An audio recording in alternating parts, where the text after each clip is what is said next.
আসসালামু আলাইকুম ওয়া রাহমাতুল্লাহি ওয়া বারাকাতুহু। দেশ কিংবা বিদেশ, দূরে কিংবা কাছে, যে যেখান থেকে আমাদের এই অনুষ্ঠানটি দেখছেন, সবাইকে আন্তরিক শুভেচ্ছা। শুরু করছি ইসলামী ব্যাংক বাংলাদেশ পিএলসি নিবেদিত কিডস ক্রিয়েশন টিভির জনপ্রিয় অনুষ্ঠান মাথায় কত প্রশ্ন আসে। উপস্থাপনায় আমি আছি উম্মে হানি বিনতে বুরহান। সকল প্রশ্নের উত্তর দিতে সাথে আছেন শাইখ মুফতি মহিবুল্লাহিল বাকি নদভী, সিনিয়র পেশ ইমাম, জাতীয় মসজিদ বায়তুল মুকাররম। আসসালামু আলাইকুম শাইখ। ওয়ালাইকুম আসসালাম ওয়া রাহমাতুল্লাহি ওয়া বারাকাতুহু। উম্মে হানি বিনতে বুরহান, কেমন আছো তুমি আল্লাহর রহমতে? আলহামদুলিল্লাহ, আপনি কেমন আছেন শাইখ? আলহামদুলিল্লাহ। এমনি তোমাদের মতো নিষ্পাপ মাসুম বাচ্চাগুলোর সাথে কথা বললেই তো মানুষ এমনি ভালো হয়ে যায় আল্লাহর রহমতে। তোমাদেরকে দেখলে তো আমাদের আলহামদুলিল্লাহ। ভালো লাগে, তোমরা আমাদের ভবিষ্যৎ। বলো। আলহামদুলিল্লাহ শাইখ, আপনাকে আমাদের এই অনুষ্ঠানে স্বাগতম।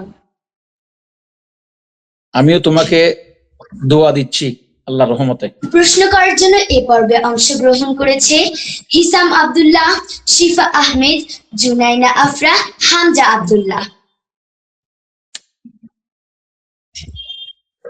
ও হ্যাঁ বন্ধুরা, লাইভটি বেশি বেশি করে শেয়ার করে অন্যকে দেখার সুযোগ করে দিন।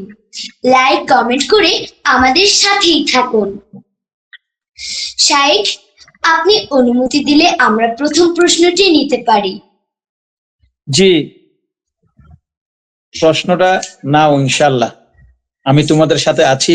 এই পর্বে প্রথম প্রশ্ন করবে হামজা আব্দুল্লাহ। আমরা অনেক ছবি আঁকি, এই ছবির মধ্যে কোনো মুখ আঁকা কি জায়েজ? আওয়াজ স্পষ্ট হয় না, একটু স্পষ্ট করতে হবে, আমার এখানে আওয়াজ আসতেছে না তোমার। জি, আমি উম্মে হানি প্রশ্ন বিনতে করেছি। বুরহান, তুমি একটু বলে দাও তো কি প্রশ্ন করেছে।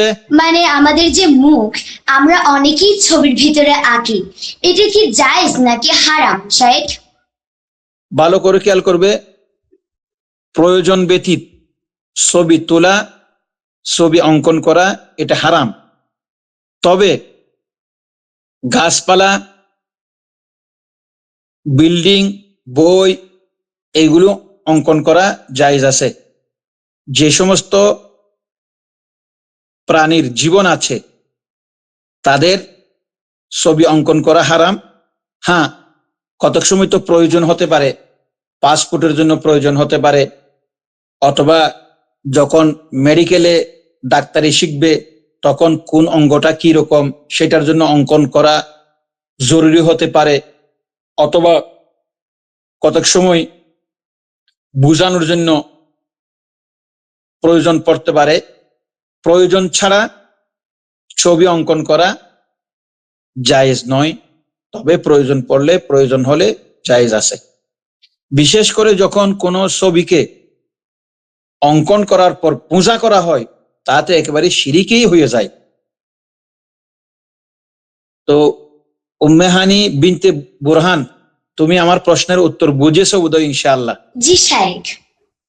শাইখ, মাশাআল্লাহ। আপনাকে অসংখ্য ধন্যবাদ এত সুন্দর করে উত্তর দেওয়ার জন্য। এবারে দ্বিতীয় প্রশ্ন করবে শিফা আহমেদ। শিফা, প্রশ্ন করো। শিফা, তুমি প্রশ্ন করো। আমার স্কুলে অনেকগুলো হিন্দু বন্ধু আছে, ওদের সাথে মিশলে কি আমার গুনাহ হবে? উম্মে হানি, ও যারা প্রশ্ন করতেছে তাদের প্রশ্নগুলো আমার কাছে স্পষ্টভাবে আসতেছে না, তুমি একটু বুঝিয়ে বলো। তুমি যেহেতু ওদের সাথে আছো, আমার মনে হচ্ছে তোমার কাছে স্পষ্ট হচ্ছে। জি শাইখ। তুমি সঞ্চালক হিসেবে আমার খুব ভালো মনে হচ্ছে, তোমাকে সাহসী মনে হচ্ছে, বলো।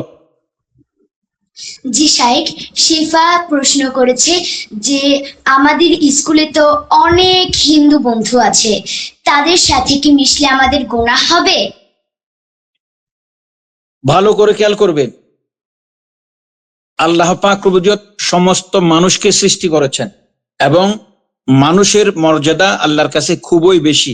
আল্লাহ পাক রব্বুল কোরআনের মধ্যে বিভিন্ন জায়গায় ইয়া আইয়ুহান নাস, হে মানব জাতি, হিন্দু হোক, বৌদ্ধ হোক, মুসলিম হোক, খ্রিস্টান হোক, সবাইকে মানুষ শব্দ দিয়ে আল্লাহ পাক রব্বুল ইজ্জত সম্বোধন করেছেন। অতএব আমাদেরকে সবার সাথে মিশতে হবে, সবার সাথে ভালো ব্যবহার করতে হবে। কারণ আল্লাহ রসুল সাল্লাল্লাহু আলাইহি ওয়াসাল্লাম ইরশাদ করেন, ইরহামু মানফিল আরদি ইয়ারহামুকুম মানফিস সামা। তোমরা জমিনে যারা অবস্থান করতেছে, হিন্দু হোক, বৌদ্ধ হোক, খ্রিস্টান হোক, তোমরা সাদের প্রতি সদয় হলে আল্লাহ পাক রব্বুল ইজ্জত যিনি আকাশে আছেন তিনিও তোমাদের প্রতি সদয় হবেন। অতএব তোমরা যেই স্কুলে পড়ো, তুমি তাদের সাথে এমন ভাবে ভালো ব্যবহার করবে যে ভালো ব্যবহার করে সে যেন বুঝতে পারে যে তুমি যেই ইসলাম ধর্মের মধ্যে আছো সেই ইসলাম ধর্মের মধ্যে মানবতার গুরুত্ব রয়েছে, মানুষের প্রতি ভালোবাসা রয়েছে, বন্ধুদের প্রতি ভালোবাসা রয়েছে, একে অপরের প্রতি কি রয়েছে, মানে একটা বন্ধুত্ব রয়েছে। এটা যেন বুঝতে পারে, সেইভাবে তোমাকে ভালো ব্যবহার করতে হবে, মিশতে হবে। তুমি আমার প্রশ্নের উত্তর বুঝেছো জি শিফা? সাহেব। তুমি বুঝেছো কিনা আমার প্রশ্নের উত্তর? জি সাহেব। মাশাআল্লাহ। তাহলে আমরা স্কুলে গেলে কি করবো? সবার সাথে মিলেমিশে থাকবো নাকি সবার সাথে ঝগড়া করব? সবাই মিলে মিলেমিশে হ্যাঁ, থাকবো। সবাই মিলে মিলেমিশে থাকবো নাকি ঝগড়া করব? মিলেমিশে থাকবো। মিলেমিশে থাকবো। মাঝে মধ্যে তোমার বান্ধবী যারা আছে তাদেরকে তোমার বাসায় নিয়ে আসবে, পারলে একটু তোমার টিফিন থেকে একটু ভাগাভাগি করবে। এই তো ভালোবাসা, এই তো বন্ধুত্ব। ঠিক আছে, আর কারো প্রশ্ন থাকলে প্রশ্ন করো। শাইখ, এবারে প্রশ্ন করবে জুনাইনা আফরা। আপু, তুমি তোমার প্রশ্নটি করতে পারো। আমার প্রথম প্রশ্নটি হলো, যারা হজে যেতে পারেননি বা কুরবানি দেওয়ার সামর্থ্য নেই তারা কিভাবে জিলহজ মাসে সওয়াব পেতে পারেন? মাশাআল্লাহ, মাশাআল্লাহ। যারা হজে যেতে পারেনি অথবা কোরবানি করতে পারেনি তাদের আমল করার বহু সুযোগ রয়েছে। প্রথম কথা হচ্ছে, আল্লাহ পাক রব্বুল ইজ্জত যাদেরকে আর্থিক ভাবে স্বাবলম্বী করেছেন হজে যাওয়ার জন্য, তারাই হজে যাবেন।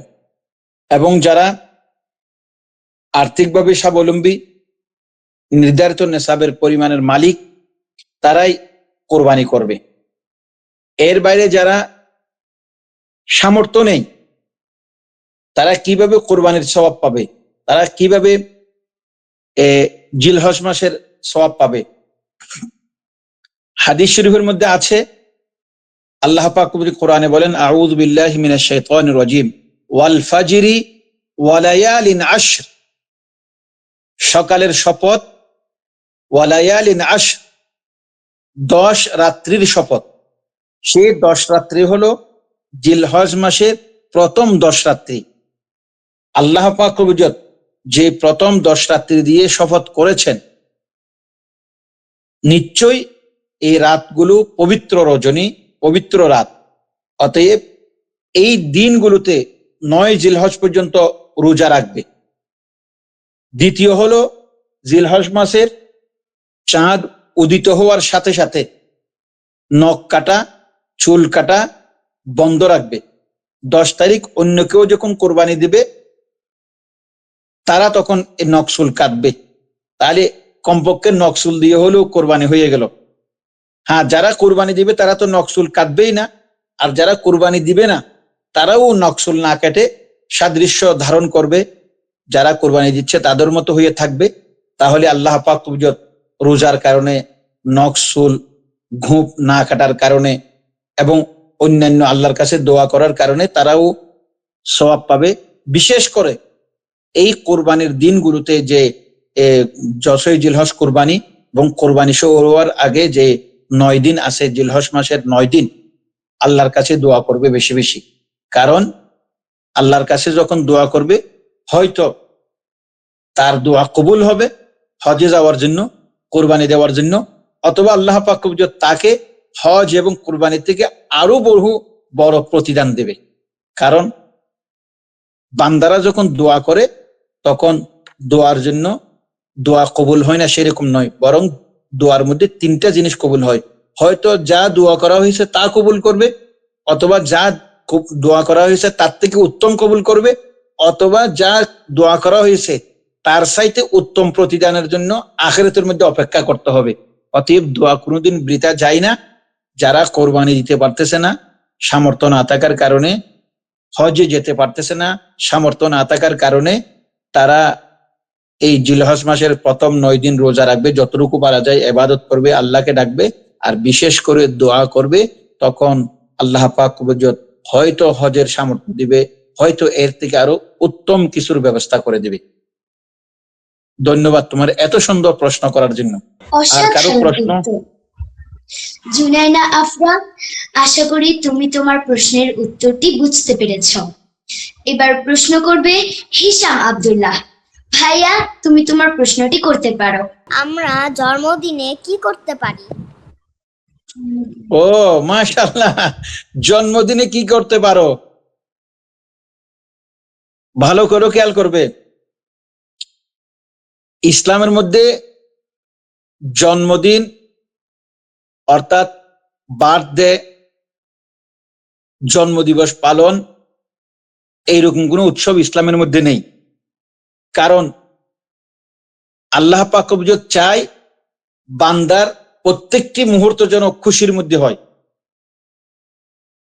আনন্দের মধ্যে হয়, এবং প্রত্যেকটি মুহূর্তের জন্য যেন সে আল্লাহর কাছে জবাব দেওয়ার জন্য প্রস্তুত থাকে।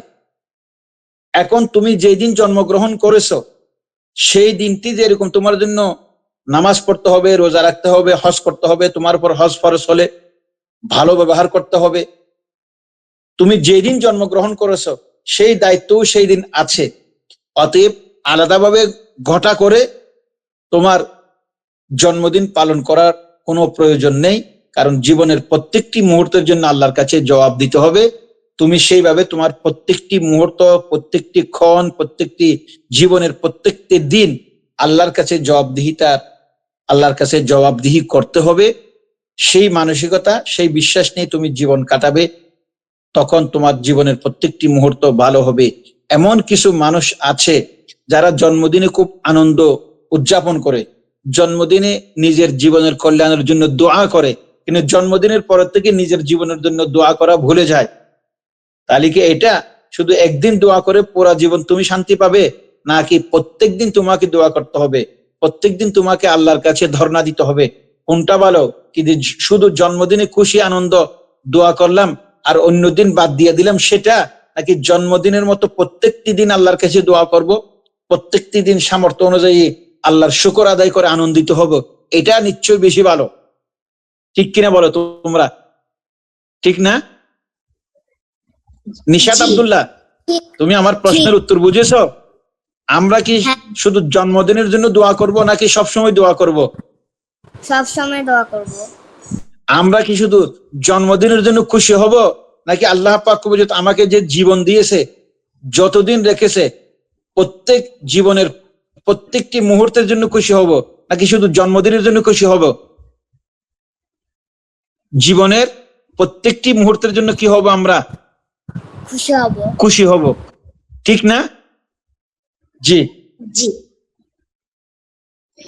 বলো আমরা এবার। জানতে পারলাম জন্মদিনে আমরা শুধু দোয়া করব না, প্রতিদিনে আমরা দোয়া করব। শাইখ, আপনি অনুমতি দিলে আমরা বিরতিতে যেতে পারি। মাশাআল্লাহ, যাও একটু বিরতিতে যাও।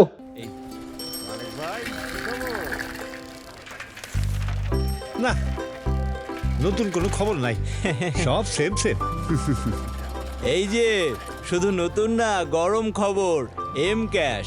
এখন এম ক্যাশে সবচেয়ে কম ক্যাশ আউট চার্জ। হাজারে মাত্র 13 টাকা 90 পয়সা। বলো কি, মাত্র 13 টাকা 90 পয়সা? জি, প্রতিদিনের লেনদেনে এম ক্যাশ। M cash. ফিরে এলাম বিরতির পর। দেখছেন ইসলামী ব্যাংক বাংলাদেশ পিএলসি নিবেদিত কিডস ক্রিয়েশন টিভির জনপ্রিয় অনুষ্ঠান মাথায় কত প্রশ্ন আসে। এবার প্রশ্ন করবে হামজা আব্দুল্লাহ। ভাইয়া, তুমি তোমার প্রশ্নটি করতে পারো। জি, আমার দ্বিতীয় প্রশ্নটি হচ্ছে, আমরা অনেকে ব্যাংকে টাকা রাখি, এই টাকার উপর জাকাত দেয়া কি জায়েজ নাকি হারাম? প্রথম কথা হচ্ছে, যে সমস্ত ব্যাংকগুলো ইসলামের নিয়ম অনুযায়ী লেনদেন করে, তাছাড়া অন্য কোনো ব্যাংকে টাকা রাখা জায়েজ হবে না। বর্তমানে যেহেতু বিভিন্ন ইসলামী ব্যাংক আছে, আল আরফা ইসলামী ব্যাংক আছে, স্ট্যান্ডার্ড ইসলামী ব্যাংক আছে, শাহজালাল ইসলামী ব্যাংক আছে, বিভিন্ন ইসলামী ব্যাংক আছে, সেহেতু আমাদেরকে ইসলামী ব্যাংকেই টাকা রাখতে হবে। এবং ইসলামী ব্যাংক যেহেতু শরীয় অনুশাসন মেনে চলার জন্য চেষ্টা করে থাকে, সেহেতু তারা যে লাভগুলো দিয়ে থাকে সেইগুলিও হালাল, এবং সেই হালাল টাকা দিয়ে জাকাত দিলে জাকাত আদায় হবে, যেহেতু সেটা সুদের টাকা না। মূল কথা হলো, ইসলামী ব্যাংকে টাকা রাখলে যে লাভ দেওয়া হবে তা যেহেতু হালাল, সেহেতু সেই হালাল টাকা দিয়ে জাকাত দেওয়াও জায়েজ হবে। জি, আর জি কারো সাহেব, প্রশ্ন? অসংখ্য ধন্যবাদ এত সুন্দর করে উত্তর দেওয়ার জন্য। এবারে প্রশ্ন করবে শিফা আহমেদ। আপু, তুমি তোমার প্রশ্নটি করতে পারো। মাশাআল্লাহ। আমার 2 নম্বর প্রশ্ন হলো, আমি টিভি দেখি। আমি অনেক সময় আম্মুর কথা শুনি অথবা শুনি না। তা তাতে কি আমার গুনাহ হবে? আমি বলি, মা বাবার কথা সবসময় শুনতে হয়। মা বাবার কথা শোনার মধ্যেই কল্যাণ রয়েছে। মা বাবা বদদোয়া দিলে তোমার জীবন নষ্ট হয়ে যাবে। হ্যাঁ, আমরা ছোট্ট হিসেবে কতক সময় মা বাবার কথা মানি না, আবার মা বাবা সেটা মাফ করে দেয়। মাফ করে দেই বলেই আমরা বেঁচে থাকতে পারি, মাফ করে দেই বলেই আমরা সুস্থ থাকতে পারি, মাফ করে দেই বলেই আমরা স্কুলে যেতে পারি। মা বাবা যদি কথা না মানার সাথে সাথে আমাদেরকে বদদোয়া দিয়ে দিত, তাহলে সবাই ধ্বংস হয়ে যেতাম। মা বাবা সবসময় ছেলে মেয়েদের প্রতি খুব করুণাশীল, দয়াময়, সেজন্য তারা রাগ করে না, বদদোয়া দেয় না। সেই জন্য আমরা কোন রকমে বেঁচে থাকতে পারি। অতএব মা বাবা যে বদদোয়া দেয় না, এইটা পুঁজি করে আমরা মা বাবার কথা মানবো না, তা যেন না হয়। সবসময় আমরা চেষ্টা করব মা বাবার কথা মানার জন্য। কোনো সময় ভুল হয়ে গেলে এমন কিছু কাজ করব যে কাজের মাধ্যমে মা বাবা আমাদের উপর যে কথা না মানার কারণে রাগ করেছে সেটা যেন ভুলে যায়। ঠিক না? একবার কথা মানি নাই, ভুলে কথা মানি নাই, তাহলে আবার এমন ভাবে কাজ করব, আব্বুকে 1 গ্লাস পানি নিয়ে দেব, আব্বুকে আসলে বলবো যে আব্বু আপনি গরমের থেকে আসছেন, কি খাবেন, কি করব, কষ্ট পাইছেন নাকি? আব্বুর সাথে আম্মুর সাথে এমন ব্যবহার করব, আমি যে কথা না মানার কারণে বাবা মা কষ্ট পেয়েছে সেটা যেন ভুলে যায়, তার কাফফারা হয়ে যায়। সেইভাবে চলতে হবে। কারণ সব সময় মা বাবার কথা না মেনে যদি আঘাত দিতেই থাকি, তাহলে জীবন ধ্বংস হয়ে যাবে। বিষয়টা খুব জরুরি। ঠিক আছে? জি সাহেব, অসাধারণ উত্তর। শিফা, আমি আশা করি যে তুমি তোমার প্রশ্নের উত্তরটি বুঝতে পেরেছো। এবার প্রশ্ন করবে জুনাইনা আফরা। আপু, তুমি তোমার প্রশ্নটি করতে পারো।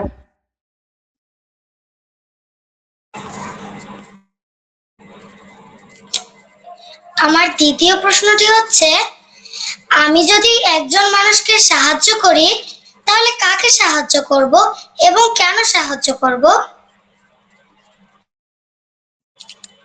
প্রথম কথা হচ্ছে, কেন সাহায্য করবে? আল্লাহর রসুল সাল্লাল্লাহু আলাইহি ওয়াসাল্লাম বলেন,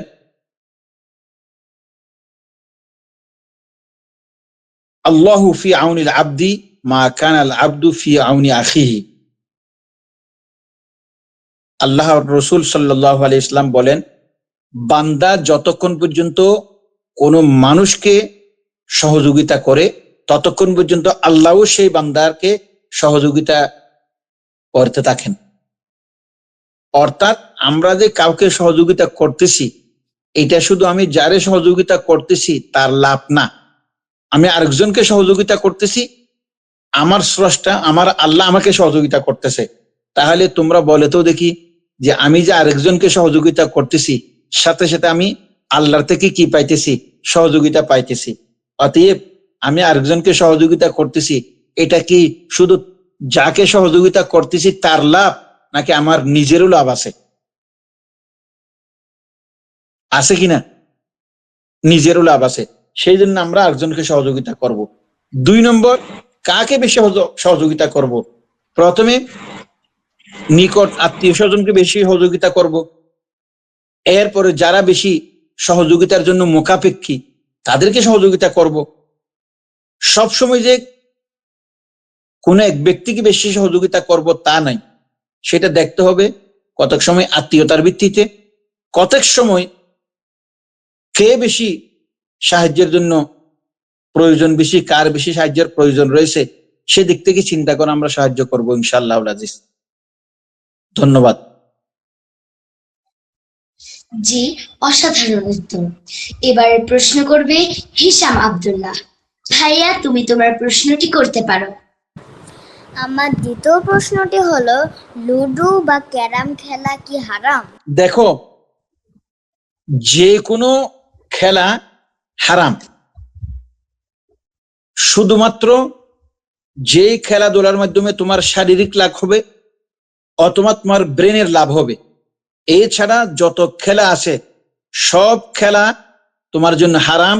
কারণ খেলার মাধ্যমে সময় নষ্ট হচ্ছে, তোমার শারীরিক লাভ নেই, মানসিক লাভ নেই। হ্যাঁ, তবে শরীর গঠনের জন্য তুমি হাডুডু খেলবে, শরীর গঠনের জন্য তুমি ব্যায়াম করবে, শরীর গঠনের জন্য তুমি অন্য রকমের শরীর চর্চা করবে, খেলাধুলা খেলবে, এটা জায়েজ আছে।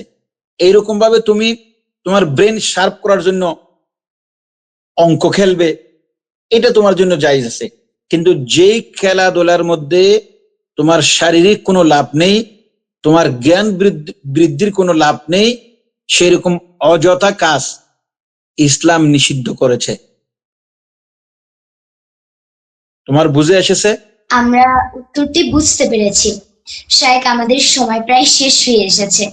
শায়েক, আপনি যদি দর্শকদের উদ্দেশ্য করে কিছু বলতেন। আমি তোমাদের প্রশ্নোত্তর দেখে খুব আনন্দিত হয়েছি, কারণ তোমরা যেই বয়সে যে প্রশ্নগুলো করতেছ এটা তোমাদের জীবন গঠনের জন্য খুব ভূমিকা রাখবে। এবং আমি আশা করি আল্লাহর কাছে আমাদের ছেলে মেয়ে সন্তানগুলোও যেন তোমাদের মতো করে নিজের জীবনের চরিত্র কি হওয়া উচিত, আমরা কিভাবে মা বাবার সাথে ব্যবহার করব, আমি কি চিন্তা করব, আমি কিভাবে স্কুলে গেলে চলবো, সেই বিষয় নিয়ে যদি তোমরা এই শিশু অবস্থায় চিন্তা করো তাহলে তোমাদের মধ্যে মানবতাবোধ জাগ্রত হবে। আমি দর্শকদের উদ্দেশ্যে বলবো, আমাদের প্রত্যেকে নিজের কচিকাঁচা শিশুকে যদি আমরা সৎভাবে গড়ে তুলতে পারি তাহলে ভবিষ্যৎ বাংলাদেশ সৎ পথে এগোবে। আর যদি বর্তমানের আমার এই কচিকাঁচা শিশুগুলো যদি করতে না পারি, তারা ভবিষ্যতে যদি আল্লাহ নাই করুক তারা যদি খারাপ হয়ে যায়, ওরা দেশটাই অশান্তিময় হয়ে যাবে।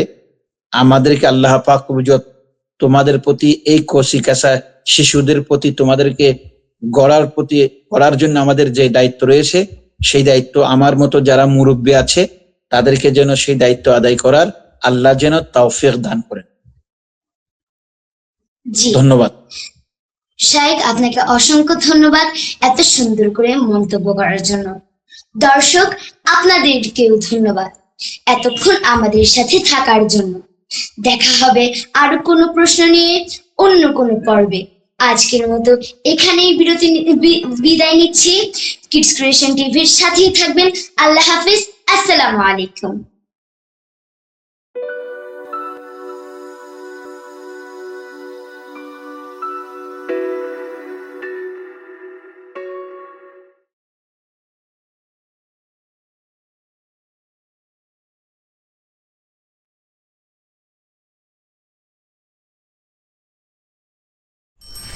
এম ক্যাশ করব। জি।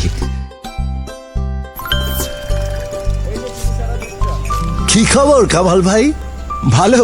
আপনি এখানে? ছেলে বিদেশ থেকে এম ক্যাশে টাকা পাঠাইছে। আমার ছেলেও তো পাঠায়, খরচ অনেক বেশি, তোলাও অনেক ঝামেলা। কিসের ঝামেলা? ছেলেরে বলবেন সরাসরি এম ক্যাশে টাকা পাঠাইতে। এম ক্যাশে রেমিটেন্সের ক্যাশ আউট চার্জ প্রতি 1000-এ মাত্র 7 টাকা। রেমিটেন্স আসবে সরাসরি, তুলুন সহজে M cash. For more updates